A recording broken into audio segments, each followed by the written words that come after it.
Ladies and gentlemen, let's get into the video. Let's discuss a piece of news that has been floating about the internet and a few people have asked me to cover regarding Trials Fusion.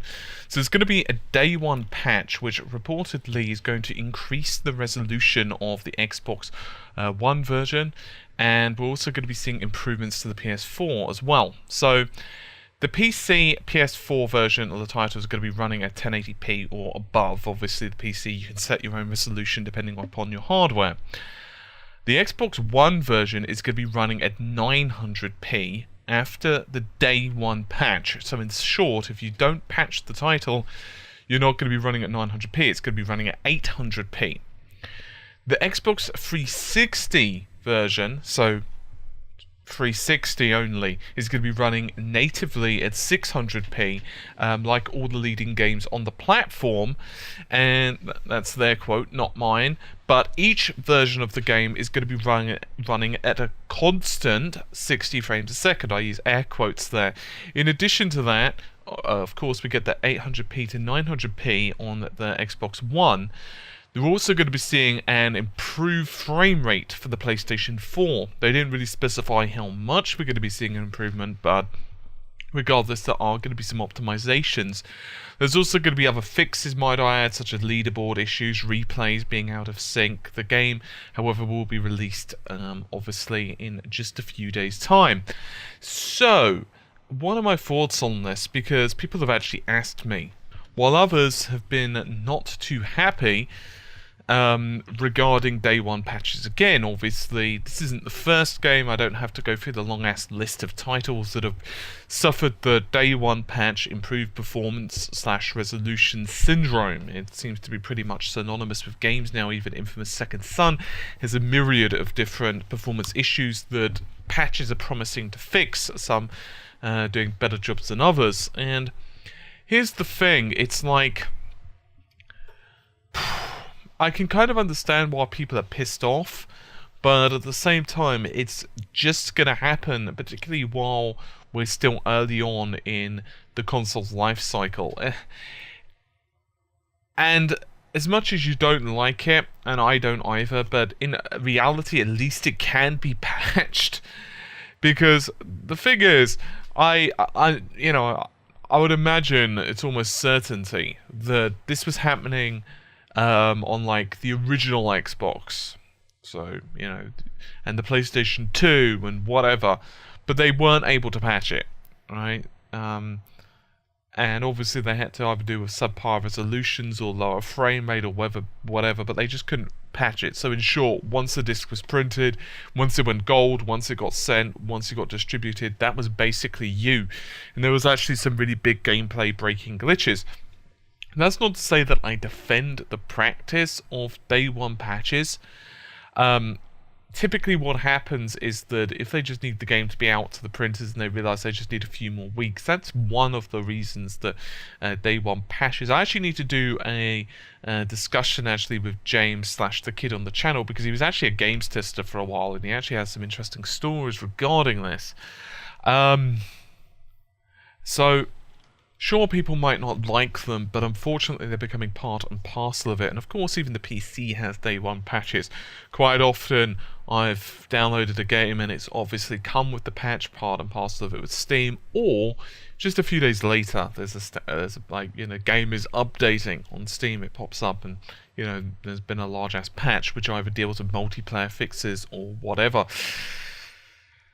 Now, regarding the Xbox One side of the coin, let's move away from the PS4 for a moment, because it's unsurprising that, perhaps they actually found some optimizations on the engine itself. Now, obviously the Xbox One has been in the news quite frequently regarding resolution, and primarily the fact that obviously it's been typically running at lower resolution, and I've seen a few posts regarding this and people automatically blaming the ESRAM.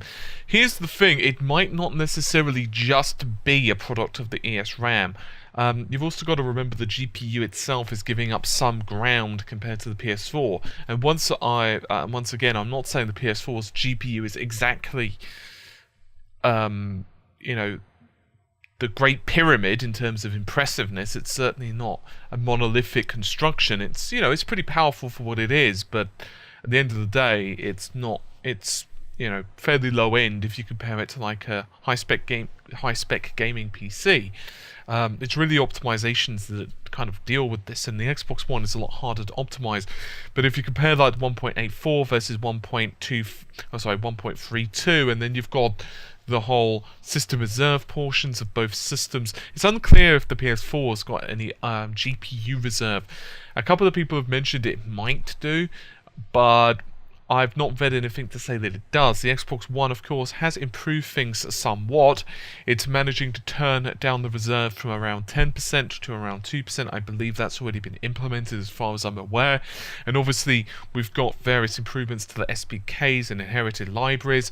There's going to be much better optimizations, apparently. There's also arguments regarding DirectX 12, which is somewhat out of the scope of this video, but if you're curious on my thoughts on that, you can always search on the channel or check out the website, because I've done some kind of in-depth stuff on that.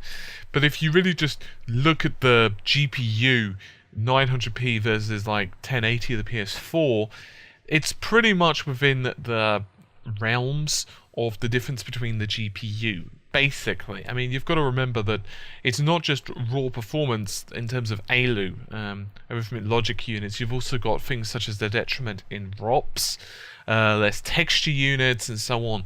So there is that, but that's not to say that this is like the end of the Xbox One's optimization. Obviously, it can be pushed a lot further. You've got to remember that these titles were basically, I mean, I consider this somewhat within the launch window, pretty much like the first generation games.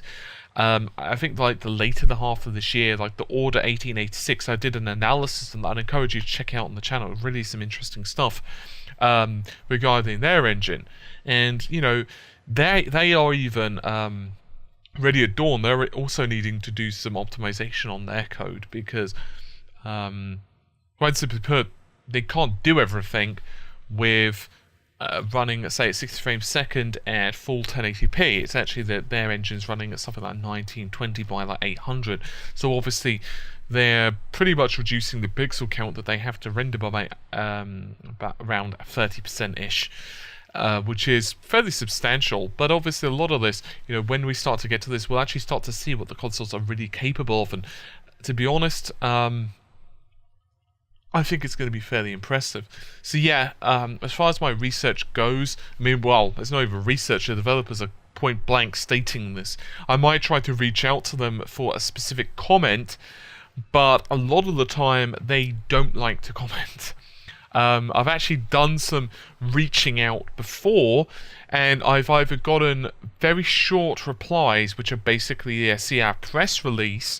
A couple of times they've actually been slightly more helpful, and I've posted those previously, but a lot of the time they just say, look, we can't really say anything because of PR, or yeah, but we're not going to say anything officially. All of those roundabout different things pretty much is what they say, because, well, it just doesn't really do them any good. And this is pretty much what I was saying about in the Watch Dogs video. If they say one version it's because the system isn't as powerful, they get in trouble. If they say it's because they didn't have enough time to optimize, people say they should have delayed the game. If it's for something else, so they don't really win a lot of the time. So yeah, anyway, it's been kind of a long explanation, a little bit of a rant, but hey, why the heck not, right? Anyway, hopefully you guys have enjoyed the video. I'll see you soon. Take care. Bye for now.